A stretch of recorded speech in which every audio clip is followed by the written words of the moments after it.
Rusija, grad Sankt Peterburg. Zgrada kadetskog zbora. Ovdje je vrh zgrade. Donji dio bio je udubljen u zemlju. Mjerimo visinu prozora na 3. katu. Usporedite s prozorima na 1. katu. Pola visine prozorskih otvora bilo je ispod razine asfalta.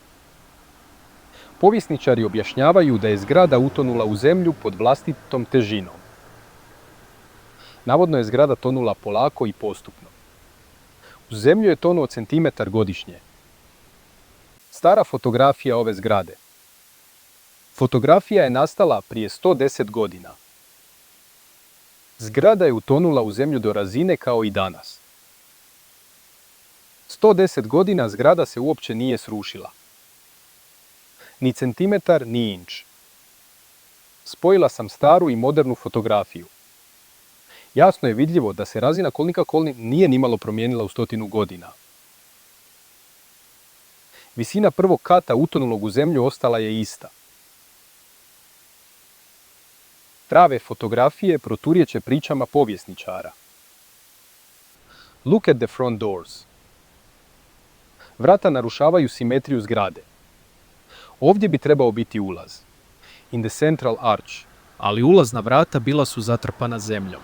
Nisu prokopali ulaz. Ostavio bi duboku rupu preko ceste.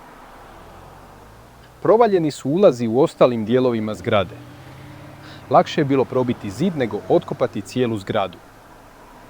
Tako velika zgrada ne može propasti u zemlju bez uništenja. Glupi povjesničari nemaju tu pojma da se zgrade uvijek neravnomjerno slijegaju.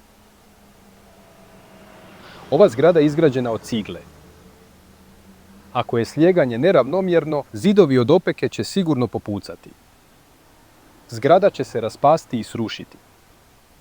Ali drevna struktura je savršeno očuvana. Prema arhitektonskom projektu zgrada mora imati puni 1. kat i podrum. Pod zemljom je bilo oko 2 metra. To su tragovi katastrofe koju krije povijest znanosti.